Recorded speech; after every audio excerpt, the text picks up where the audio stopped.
బాబాయ్ దా సిట్టింగ్ వేద్దాం.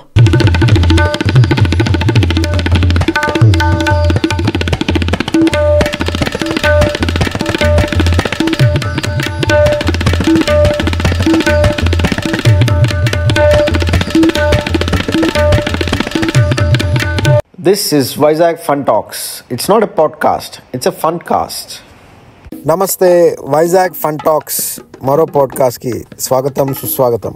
ఈ మధ్య పొలిటికల్గా చాలా గందరగోళంగా ఉంది, అందుకని ఒక చిన్న హిస్టరీ లెసన్ మళ్ళీ గుర్తు చేసుకుంటే మంచిదేమో అని నాకు అనిపించింది. ఈ పాడ్కాస్ట్లో ఆ హిస్టరీ లెసన్ ఏంటో చూద్దాం. 17th century ఆ టైంలో ఓటమన్ ఎంపైర్ అని చాలా పెద్ద ఎంపైర్ ఉండేది. యూరోప్, ఆఫ్రికా, ఏషియా 3 కాంటినెంట్స్ మధ్యలో. అప్పుడు ఆ ఎంపైర్ చాలా హైలో ఉన్నప్పుడు, హై పాయింట్లో ఉన్నప్పుడు పవర్ హంగ్రీ పీపుల్ ఎలా అయినా పవర్ సాధించాలి, మనకు కూడా హోదా ఉండాలి అని చాలా చాలా రకాలుగా ప్రయత్నించేవారు అన్నమాట. సో ఆ ప్రయత్నంలో ఒకలా ఏంటంటే బ్రిటిష్ వాళ్ళతో కలిసి అక్కడ లోకల్ అరబ్స్, మిగతా ఈజిప్ట్ లీడర్స్ వాళ్ళందరూ కలిసి ఆ మెయిన్ థ్రోన్ ఎవరైతే ఉన్నారో ఇస్తాన్బుల్లో, వాళ్ళ మీదకి ఎలా అయినా బ్రిటిష్ వాళ్ళతో కలిసి మాకు అన్యాయం జరుగుతుంది, పట్టించుకోవట్లేదు, మాకు రైట్స్ లేవు, మాకు డెమోక్రసీ లేదు, అది లేదు, ఇది లేదు అని చెప్పి నానా రకాలు గొడవలు చేసి ఆఖరికి బ్రిటిష్ వాళ్ళతో కలిసి ఆ ఆటోమన్ ఎంపైర్ని ఏదో ఒకలాగా ఇంటర్నల్గా కూల్చేశారన్నమాట.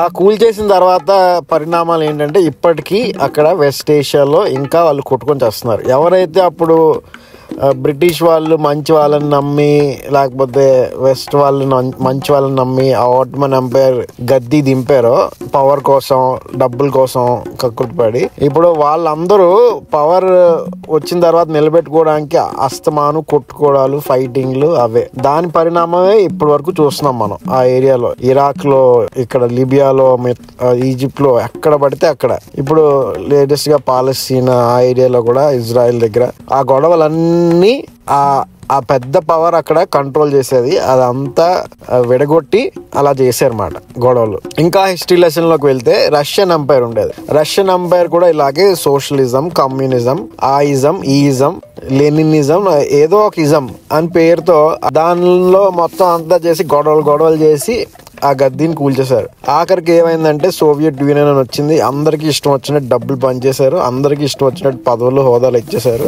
ఒక పనికి మంచి క్వాలిటీ ప్రోడక్ట్స్ తయారు చేసే హయరార్కీ అనేది పోయింది. ఎందుకంటే అందరూ ఒక రాజులా ఫీల్ అయ్యి ఎవరు మేము ఈ పని చేయం, ఆ పని చేయం అని చెప్పి ఆఖరికి అందరికీ పొలిటికల్ పవర్ కావాలి, అందరూ సీఎం అయిపోవాలి, అందరూ పిఎం అయిపోవాలి. అలాంటి నేపథ్యంలో మొత్తం అంతా అది ఖజానా ఖాళీ చేశారు ఆ రష్యన్ ఎంపైర్ది.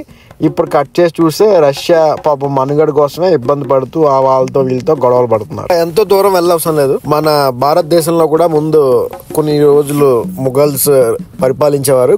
అప్పుడు కూడా కొంతమంది ఇలా పవర్ కోసం, డబ్బుల కోసం లాలూచి పడి బయట వాళ్ళతో కలిసి ఆ లోపల ఉన్న పవర్స్ ని వీక్ చేసి కూల్చేశారు. కానీ తర్వాత వాళ్ళు పవర్లోకి రాలేదు, వాళ్ళకి డబ్బులు లేవు.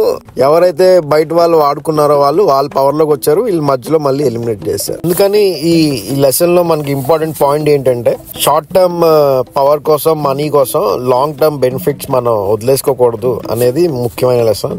ఇది చరిత్రలో చాలా దగ్గర చాలా సార్లు జరిగింది. ఈ తప్పు చేయకుండా ఉన్న వాళ్ళు బాగున్నారు, ఈ తప్పు చేసిన వాళ్ళు చాలా సఫర్ అయ్యారు. అది ఈ లెసన్. అందరూ గుర్తుపెట్టుకుంటే ఇలాంటి సమయంలో, క్లిష్ట సమయంలో దేశంలో చాలా ఇంపార్టెంట్ అని నా ఫీలింగ్. అది పాడ్కాస్ట్. నచ్చితే వేరే వాళ్ళకి కూడా షేర్ చేయండి. మళ్ళీ వచ్చే పాడ్కాస్ట్ లో కలుద్దాం. అప్పటి వరకు సెలవు. నమస్తే.